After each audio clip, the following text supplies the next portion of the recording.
OP Rawat sir, मैं आपसे शुरुआत कर रही हूं। ये चुनाव आयोग क्या सुप्रीम कोर्ट में पकड़म पकड़ाई खेलने की कोशिश में था क्या? एब्सोल्यूट गिव अप कर दिया था चुनाव आयोग ने कि बाकायदा कानून है इस देश में, ना तो हम लिस्ट बनाएंगे, ना लिस्ट शेयर करेंगे, ना कारण बताएंगे। 65 लाख लोगों का नाम क्यों कटा, हमने कोई जांच नहीं की है। सुप्रीम कोर्ट ने कहा 48 घंटे में नाम बताओ। गरिमा जी, आप बिल्कुल सही कह रही हैं। चुनाव आयोग को हमेशा ट्रांसपेरेंसी पर जोर देना चाहिए। हमेशा कोई भी एलिगेशन आए उसकी तुरंत जांच करके पब्लिक डोमेन में तथ्य रखना चाहिए। यही चीजें सदा से चली आ रही हैं, सुकुमार सेन से लेकर अभी तक। इस बार पता नहीं क्यों इन दोनों चीजों पर उन्होंने बिल्कुल अलग रुख अख्तियार किया है। किस कारण किया है इसकी कोई जानकारी ना तो मुझे है, ना कोई एक्सप्लेनेशन है इसका। मुझे लगता है सुप्रीम कोर्ट ने जो आज आदेश दिए हैं उससे ये चीजें ठीक होंगी, बादल छटेंगे और पूरी जानकारी आम वोटर को और आम जनता को मिलेगी। बट सर, अगर election commission of India supreme court में ये कह चुका है कि हमने तो ना लिस्ट बनाई है, ना हम शेयर कर सकते क्योंकि हमने कोई जांच की नहीं, वो तो इनैमरेशन फॉर्म के आधार पर हमने कह दिया कि इतने लोग नहीं है, तो जब लिस्ट बनी ही नहीं तो 48 घंटे में देंगे कहां से? पहला या तो गलत बयानी है या इस वक्त गलत बयानी कर रहे हैं। देखिए, मुझे बाकी चीजों का नहीं पता, लेकिन ये तो पोलिंग स्टेशन वाइज सारे सीओज के पास रहता है कि कितने फॉर्म मिले, कितने लोगों के नाम डिलीट हुए हैं, प्रारंभिक प्रकाशन में कितने नाम नहीं हैं, वो सब उनके पास तैयार रहता है और उसे पूरे देश लेवल पर ईआरओ नेट के जरिए बहुत जल्दी कोलेक्ट भी किया जा सकता है। तो इसलिए देने में कोई दिक्कत नहीं होगी। लेकिन अगर इलेक्शन कमीशन को कोई रिजर्वेशन है तो वो उनको सुप्रीम कोर्ट में बताना था। सर, इलेक्शन कमीशन तो गोली दे रहा था सुप्रीम कोर्ट में कि अगर पूरी तरीके से सर्चेबल कर दिया वोटर लिस्ट को तो गोपनीयता भंग होगी उससे। ये गोली देने की कोशिश की है सुप्रीम कोर्ट में इलेक्शन कमीशन ऑफ इंडिया ने। इलेक्शन कमीशन को बताना चाहिए था, शुरू से ही बताना चाहिए था, क्योंकि जब भी आप डिलीट कर रहे हैं एक एग्जिस्टिंग वोटर लिस्ट में से तो तुरंत नाम बताना चाहिए, कारण बताना चाहिए और उनकी लिस्ट सार्वजनिक करना चाहिए। ये क्यों अनमना था चुनाव आयोग भाई? कौन सी ऐसी चीज थी जिसे छिपाने की इतनी बड़ी जरूरत थी? अब ये तो प्रश्न वही उनसे ही करना होगा, क्योंकि कोई अनुमान लगाना इसमें बड़ा मुश्किल है। अच्छा सर, क्या इस वक्त इलेक्शन कमीशन की सैंक्टिटी सबसे ज्यादा स्टेक पर है क्या? राहुल गांधी कह रहे हैं कि बेंगलुरु सेंट्रल की महादेवपुरा में 1,250 वोट फर्जी।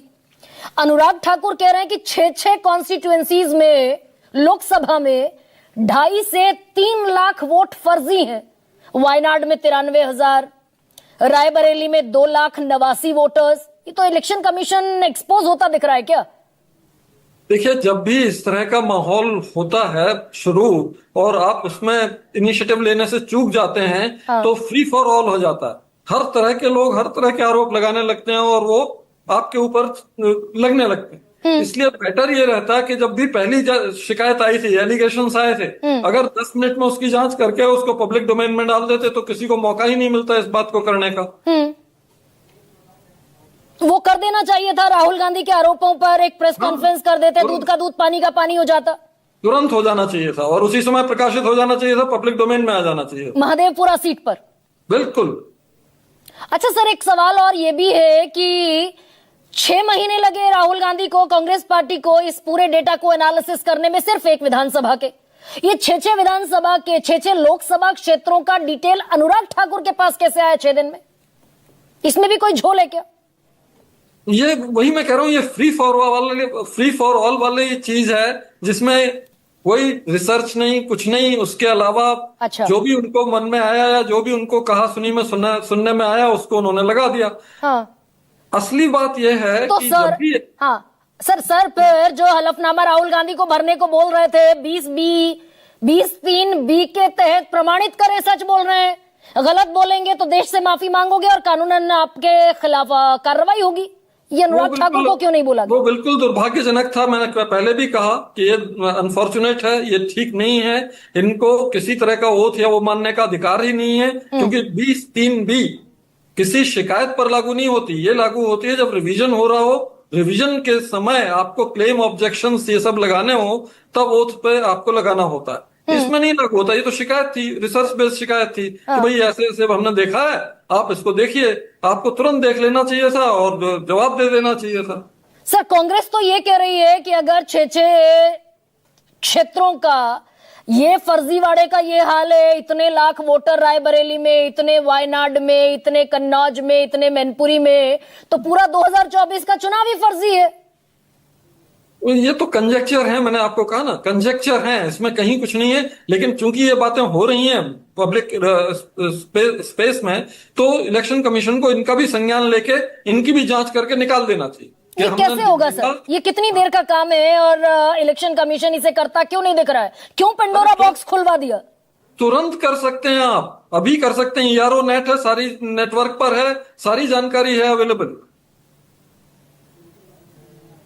और सारी जानकारी सर, इसीलिए तो पूछ रही हूं आपसे, अगर सारी जानकारी उपलब्ध है तो चुनाव आयोग सामने क्यों नहीं आता भाई? ज्ञानेश कुमार गुप्ता सामने क्यों नहीं आते? क्योंकि ये तो पूरे देश की डेमोक्रेसी पर बड़ा सवाल खड़ा हो गया ना। यही चीज है, उनको इनिशिएटिव लेना चाहिए, उनको आगे आके तुरंत सब बताना चाहिए, पूरी ट्रांसपेरेंसी सुनिश्चित करना चाहिए, ताकि फिर से भरोसा हो जाए कि इलेक्शन कमीशन हमेशा ट्रांसपेरेंट रहने की कोशिश करता है। सर, ये आरोप सच भी हो सकते हैं क्या? इतनी सारी कॉन्स्टिट्यूएंसीज में फर्जी voter, can it be truth? ये देखिए, फर्जी वोटर की संख्या फर्जी हो सकती है, क्योंकि इलेक्टोरल रोल बनाते में, उनको सब करने में जिस तरह के एक्टर्स इन्वॉल्व होते हैं, पॉलिटिकल पार्टीज इन्वॉल्व होती हैं, बीएलओज इन्वॉल्व होते हैं, उसमें कुछ आंकड़े में गलती हो सकती है, डुप्लीकेट हो सकते हैं, कोई मृत है वो भी अंदर आ सकता है, ये सब है।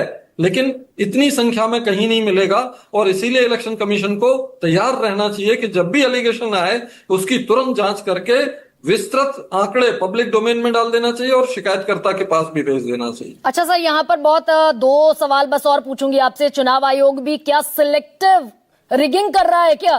राहुल गांधी को नोटिस थमा दिया मुश्किल से आधा घंटे बाद कि आप हलफनामा भर कर दो। अनुराग ठाकुर को 36 घंटे बीत गए, कोई हलफनामा देने को बाध्य नहीं किया गया। अनुराग ठाकुर भी तो बताएं, कहां से लाएंगे सारे लोकसभा क्षेत्रों के आंकड़े? वही मैं कहता हूं कि इलेक्शन कमीशन को ना केवल फेयर होना चाहिए, ऑब्जेक्टिव होना चाहिए, बल्कि दिखना भी चाहिए कि वो फेयर, ऑब्जेक्टिव है, इंडिपेंडेंट है और सबको बराबर ट्रीट कर रही है। दिख रहा है क्या सर? ये या डिस्क्रिमिनेटरी दिख रहा है इलेक्शन कमीशन ऑफ इंडिया? नहीं दिख रहा है इस समय, इसीलिए मैंने कहा कि ये तुरंत इनिशिएटिव लेके करना चाहिए। Thank you so much sir. Ji.